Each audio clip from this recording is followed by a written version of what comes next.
ঘর একবার তাকা চ। হ্যালো এভরিওয়ান, কেমন আছো সবাই? তো আজ হচ্ছে প্রায় 10-11 দিন পর তোমাদের সাথে দেখা, মানে ডেলিভারির পর এটা আমার প্রথম ভিডিও। তো প্রায় 11 দিন পর আজকে বাড়ি থেকেও বেরোলাম আর তোমাদের সাথে ভিডিও শ্যুট করলাম।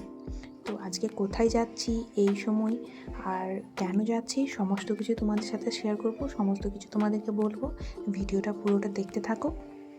ওই দেখলে ওই দূরে হচ্ছে দিদি যাচ্ছে, আর দিদির ছেলে যাচ্ছে, আর এখানে হচ্ছে আমি আছি, আর আমার পেছনে দেখতে পাবে আমার মা আসছে অনেকটা দূরে। ওই দেখো মা আসছে।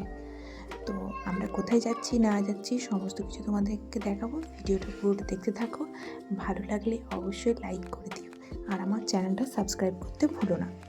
তো দেখো গাড়িটা হচ্ছে চলে এসেছে। গাড়িটা অনেকটা দূরেই দাঁড়িয়ে আছে, কারণ আমাদের ওই দিকে মানে রাস্তার ভেতর দিয়ে যাওয়ার জায়গা নেই, রাস্তাটা খুবই খারাপ তার জন্যে। আর ওই যে দেখলে প্যান্ডেলটা, ওইটা ছিল আমাদের পাড়ার দুর্গাপুজোর প্যান্ডেল। তো রাস্তায় এখন চলে এসেছি, তো যাচ্ছি হচ্ছে বর্ধমান। তো বর্ধমান কেন যাচ্ছি তোমরা বর্ধমান গেলেই জানতে পারবে। আর এই দেখো, এ গাড়িতে উঠলেই ঘুমিয়ে পড়ে। আগের দিনে যখন বাড়ি আসছিলাম হসপিটাল থেকে, সেই দিনও আস্তে আস্তে গাড়িতে আস্তে আস্তে ঘুমিয়ে গিয়েছিল। তো তোমরা অবশ্যই চিনতে পেরেছো এই জায়গাটা, আমার লাস্ট ভিডিওতে তোমরা দেখেছো এই জায়গাটাকে, আবারও আজকে দেখছো।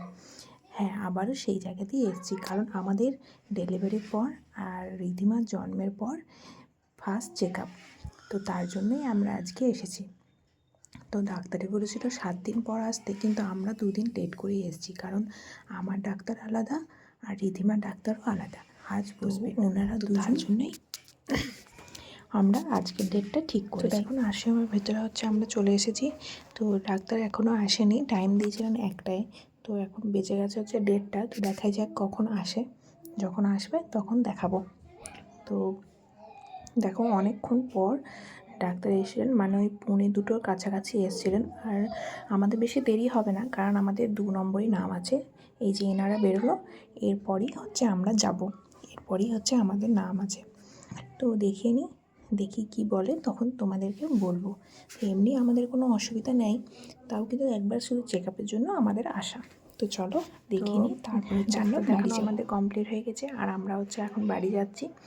তো ডাক্তারের সমস্ত কিছু ঠিক বলেছে, সমস্ত কিছু ভালো বলেছে, কোনো অসুবিধা নেই। তো আবার যেদিন ডেকেছে সেদিন আবার যাব, তো তখন আবার তোমাদের সাথে দেখাবো, সেটা শেয়ার করব।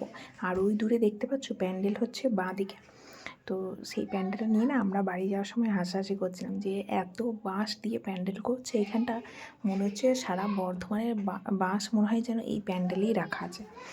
তো যাই হোক, তোমরা যারা যারা বর্ধমানের আশেপাশে থাকো তারা অবশ্যই এই প্যান্ডেলটা দেখতে আসবে, খুবই ভালো হতে চলেছে এই বছরের প্যান্ডেলটা।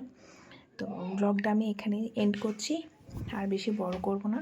দেখা হচ্ছে আবারও একটা নতুন দিনে নতুন ব্লগের সাথে, ততদিনের জন্য সবাই ভালো থাকবে।